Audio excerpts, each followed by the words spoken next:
Yo les potes et bienvenue sur Canap+. Si vous êtes là, c'est que vous êtes comme moi un amoureux du cinéma, mais pas que. Vous êtes surtout minutieux, compulsif, féru de précision, voire même névrosé du détail. Mais ne vous inquiétez pas car ici vous êtes logé à bonne enseigne, car comme dirait le général de Gaulle... Je vous ai compris. Alors installez-vous bien et profitez des dessous du cinéma. Jingle.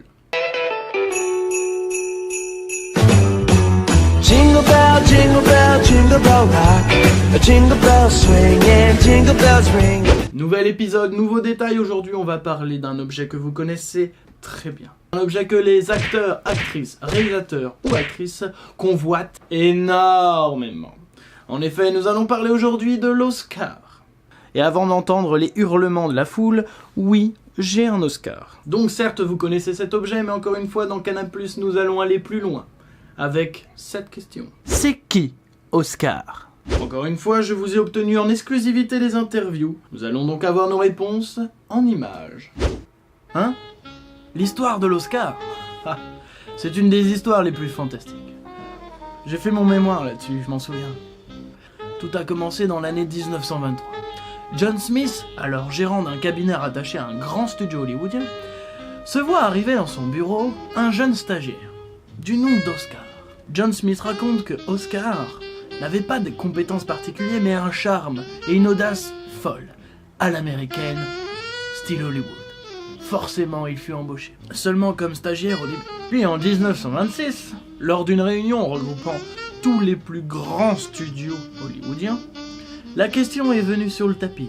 Quel trophée pour récompenser les acteurs et les actrices? Bon, bien sûr, il y avait l'exemple des Césars en France. Mais qui avait envie de ça? Cette espèce d'étron qui ne ressemble à rien. Les studios n'en voulaient pas. Ils voulaient quelque chose de signifiant, représentant la grandeur et l'audace américaine. Bref, un trophée qui symbolise le rêve américain. Certes, plusieurs idées ont été données, mais John Smith raconte que le souffle a été coupé lorsque Oscar, son jeune stagiaire, qui n'avait pas grande compétence, grimpa sur la table et se met à nu devant tous ses propriétaires de studio. Et voici ses propres mots. Je suis le trophée. Et John Smith raconte que face à cette audace, tout le monde a fait consensus. Vous avez quand même pas cru l'histoire de faux historien là? Soi-disant c'est de l'audace et tout ça. Mon cul ouais. Oscar, moi je vais vous dire qu'il c'était pas un jeune stagiaire soi-disant pas de compétences, le rêve américain. Ça c'est de la propagande ça mon gars.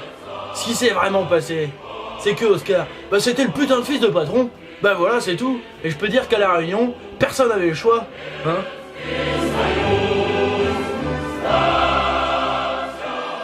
Alors regardez-moi ce corps. Est-ce que c'est le corps d'un prolétaire ça? Non monsieur, non. Je suis rêvé. Bah bien sûr, il a les mains douces là. T'as quand même pas cru ce gauchiste quand même. Avec ces histoires de prolétaires et de bourgeois là, c'est complètement dépassé. La vérité, elle est peut-être plus simple mais encore plus horrible. Pour ça, faut regarder de très près Oscar. De très près. D'encore plus près. De toujours plus près. Là. Regarde bien, entre les épaules. Ça forme un triangle. Tu sais ce que ça veut dire? Oscar, c'est un Illuminati. Oscar, c'est un Illuminati. Tout ça, c'est qu'un complot. Il peut lire dans les pensées. C'est pour ça que j'ai toujours de l'aluminium sous mon chapeau. Tout ça, c'est qu'un complot. Il peut lire dans les pensées.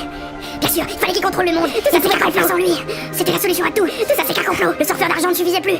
Ils avaient Oscar. Tout ça, c'est qu'un complot. On les reconnaît comme ça. Ils n'ont pas de bite. Tout ça, c'est qu'un complot. Le monde. Eux, ils réfléchissent avec leur cerveau, pas avec leur bite. Tout ça, c'est qu'un complot. Ne croyez pas ce complotiste débile. C'est nous qui avons amené l'Oscar. Quand nous sommes arrivés sur Terre, nous avons amené les pyramides. Donné la connaissance à votre civilisation. Nous vous avons fait à notre image. Vous n'êtes que des rats de laboratoire, une simple expérience extraterrestre. Mais quand on s'est aperçu des maladies que vous ne pouviez nous filer, nous nous sommes barrés. Or, Jean-Michel, en prenant le vaisseau, a complètement oublié l'Oscar. Un Oscar que j'avais durement mérité pour une de mes plus belles interprétations au cinéma. Mais si j'ai reçu un Oscar au cinéma alors que c'est nous qui l'avons emmené avant, ça veut dire qu'il y a un bug. Le temps n'est pas linéaire, il est cyclique. Ah, c'est incohérent, explose. Ah, c'était ça alors. Et moi qui croyais que c'était dessiné par Cédric Gibbons en 1924 et surnommé Oscar depuis 1934 par Margaret Herrick qui trouvait que ça ressemblait à son oncle. Eh ben, j'étais bête. Merci d'avoir suivi cet épisode en entier, j'espère que vous vous coucherez moins bête. A bientôt pour un prochain épisode, pour un prochain détail. Il me reste à vous dire au revoir. Jingle bell rock. Jingle bell swing and jingle bell. Eh Oscar, quoi? Tu veux pas faire le trophée au fait? Pas de problème.